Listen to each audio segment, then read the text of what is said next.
Today I'll be talking to you about one of my favorite designer fragrances that I recently discovered. Hello, welcome back to Seldomly Often. I'm Daniel. Today we're talking fragrances and this is a practical review of Tom Ford's Ébène Fumé.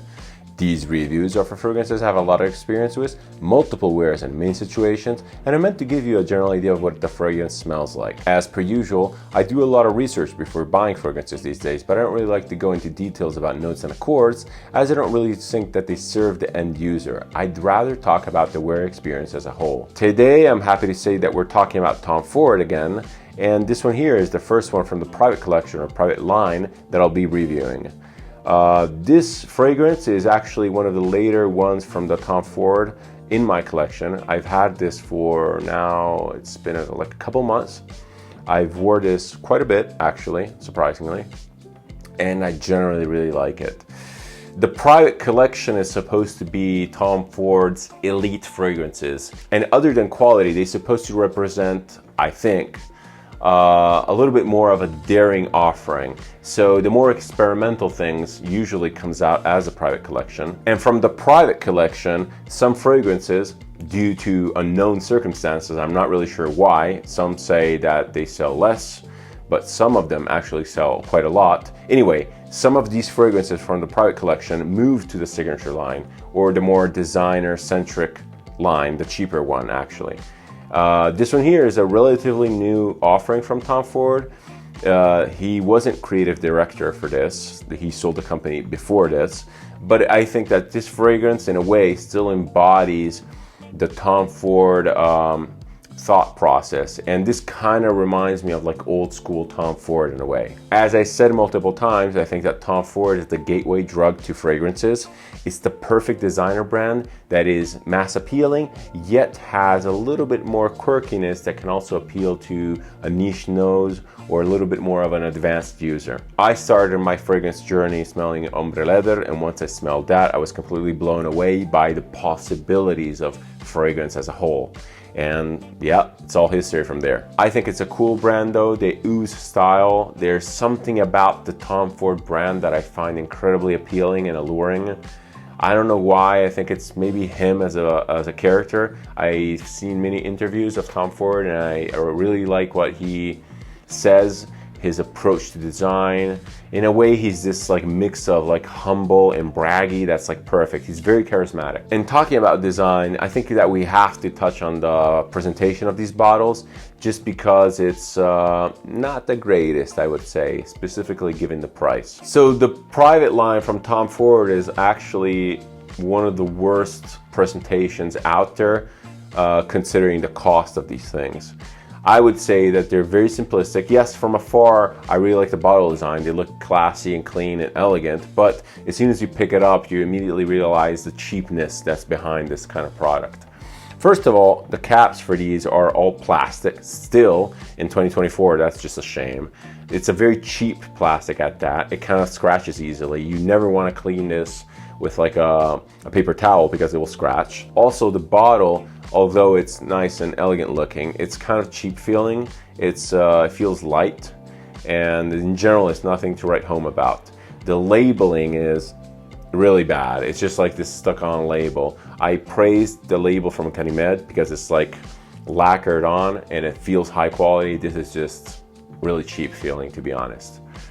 The whole thing, it just kind of feels like a knockoff, and I totally get it why you see so many fakes of Tom Ford. Well, first of all, it's a popular brand, but it's actually really easy to fake this because the fakes look almost better than the originals. I mean, the originals aren't trying that hard, honest. The infamous atomizers that I always blasted on the signature collection, I think they're a little bit better on the private line. Let's give it a couple sprays here. Yeah, definitely a little bit better, but it didn't take a lot because the atomizers from the signature line are arguably one of the worst in the business. And recently I reviewed the Fragonard de Fleur d'Oranger, And I mentioned that that fragrance at its cheap price has an incredibly good atomizer, so it's very cheap to put something good on here. And I truly don't understand why more fragrance houses don't do this. And this is one of the culprits, Andy Tower is another one. And again, I love Tom Ford and I love Andy Tower. Yeah, overall presentation is pretty terrible. For the price you're paying, it's really subpar. They feel cheap. There's nothing charming about this, and the tower feels homemade. This just feels cheap, to be honest, and I'm a little bit disappointed, but it is what it is, I guess. I guess we talked about the presentation enough. Let's move on to scent profile. So I mentioned somewhere, I can't remember if it was in the Q&A or some other fragrance review, that my first ever fragrance purchase period was when I was 17-ish or something like that. I was definitely maybe 18. Anyway, late teens. It was Yves Saint Laurent M7. It was the original brown bottle, the squared off brown bottle. And I remember going to this drugstore, basically a cleaning product store. There's this retail chain in Italy that sells basically everything from toothbrushes to toothpaste to cleaning products for the floor, and they have a fragrance section. And they had this M7 and I was sniffing it around. I always liked fragrances, and I was sniffing around and this M7 really caught my nose. So I purchased it, and actually I'm really sorry I don't have that bottle anymore. Who knows if I finished it or not. I have no memory of where that gone, but I digress. Smelling M7 for the first time, I was immediately enthralled and mesmerized by those woods and this density and this like something I've never really smelled much of. And I bought the fragrance. I had no idea that Tom Ford was the creative director of Yves Saint Laurent at the time. I had no interest in designer brands whatsoever. I just purchased it purely off the fragrance scent. This fragrance kind of reminds me of that. Not that I necessarily remember what that smells like, but it kind of gives me the same kind of vibes of it. And there's something about this that really brings up memories of the first time I smelled M7. This is, I think it's a little bit of a misleading fragrance, or rather, it's actually the fragrance reviewers that are quite misleading about Ébène Fumé.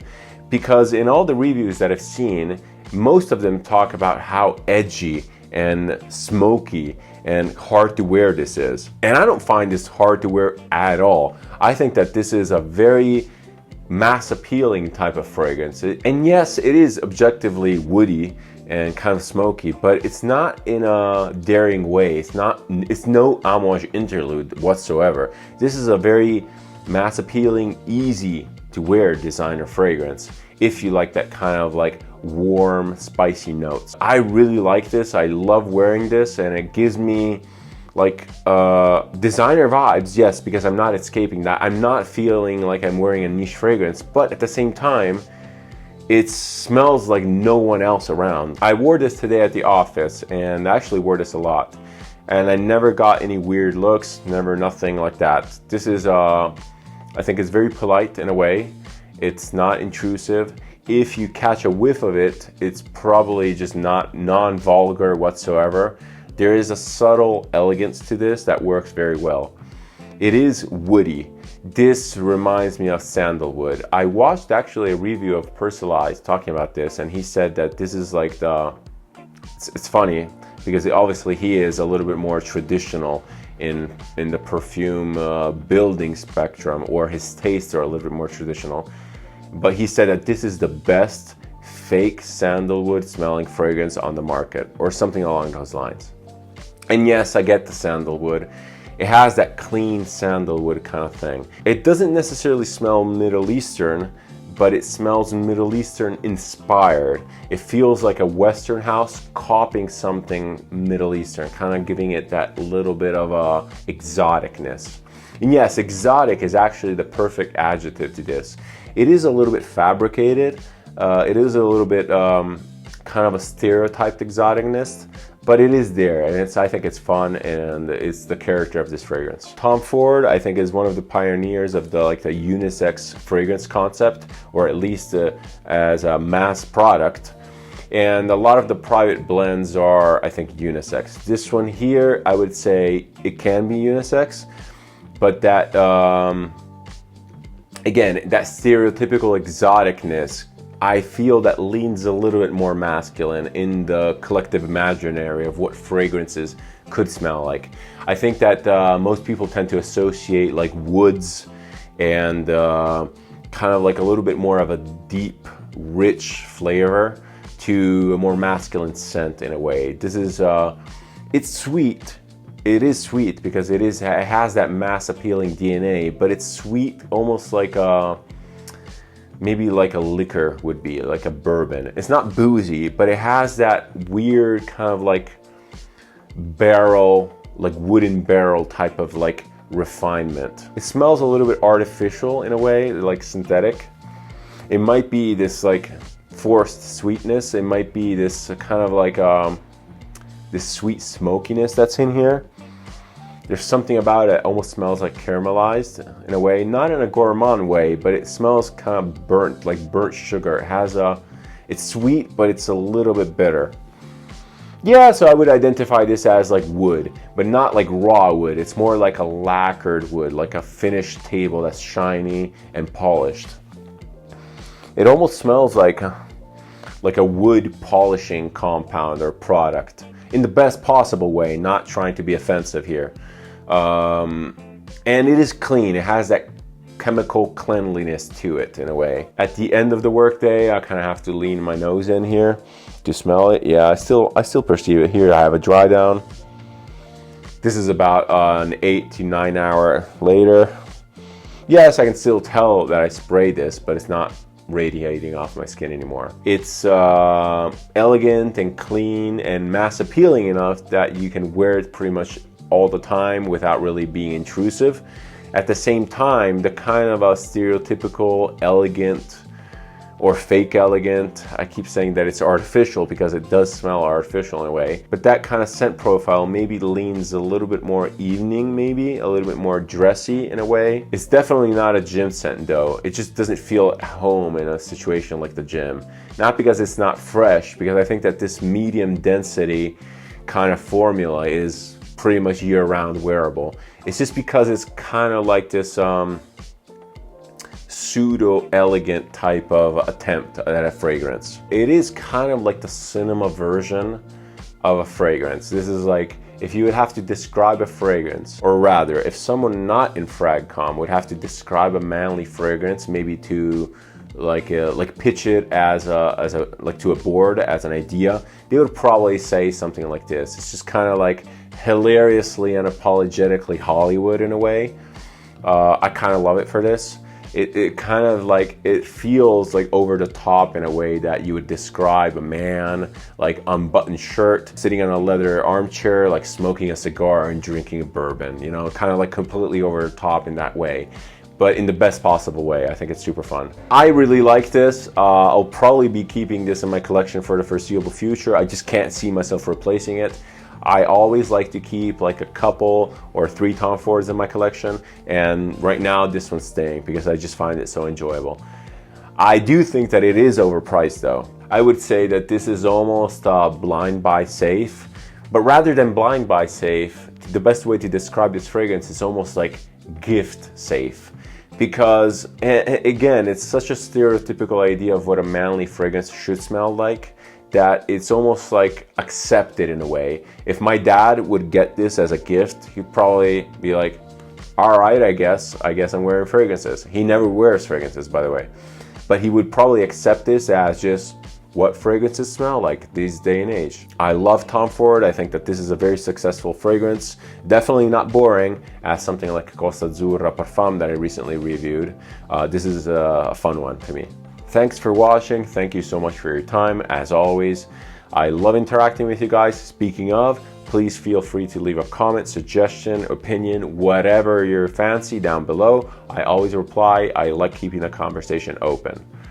Thanks again. Another one down. I have 2 more interesting Tom Fords to talk about. They're probably my favorites ever, but that's for next time. See you then. Cheers.